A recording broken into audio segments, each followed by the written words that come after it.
挤进早八的公交车，一阵奇怪的广播声突然响起：0号公交规则，禁止在车厢内大声喧哗，违者嘎。此时有个不讲理的老年人正在倚老卖老，怒斥一位年轻的小姑娘不给自己让座。赶紧给老子让开！没看到我是个行动不便的老头子吗？大爷，真的不好意思，我今天肚子实在不舒服。谁知那名老人反而再次提高了音量，狠狠地骂道：废话少说，赶紧给我滚开！信不信老子抽你！然而话音刚落，他的嘴巴瞬间就被一层厚厚的铁皮封住。老人双手使劲地往下抠，却怎么也抠不下来，结果下一秒就被活活憋死了。死人了！还没等我惊呼出声，一道道惨叫就已接踵而来。所有发出高音被尖叫的乘客也未能幸免，全都一个个被闷死倒在了地上。好在身旁的好友轻轻及时捂住了我的嘴巴，然后小声地对我说道：嘘，不要大声喧哗。然后下意识地掏出手机拨打了报警电话。可更加让人慌乱的是，拿出手机后，我们才发现所有人的设备都接收不到任何信号，仿佛和外界切断了联系。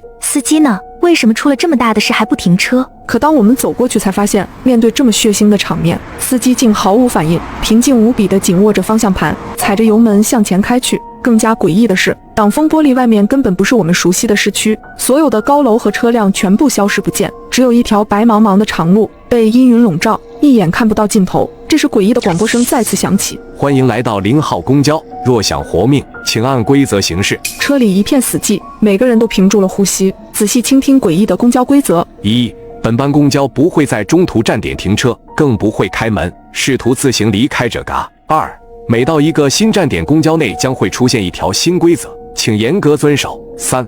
规则与规则之间不会互相重复。4. 禁止以任何方式触碰或攻击司机，否则后果自负。5.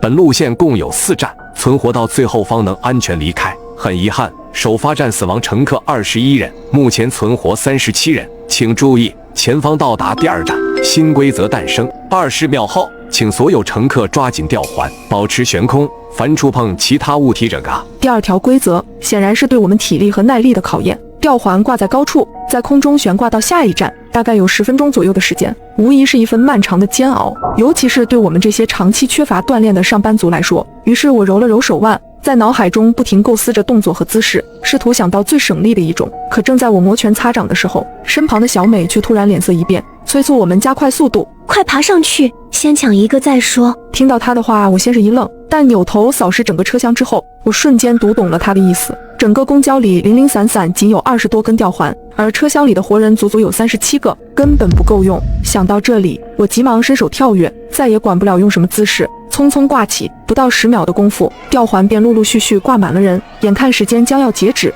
仍然站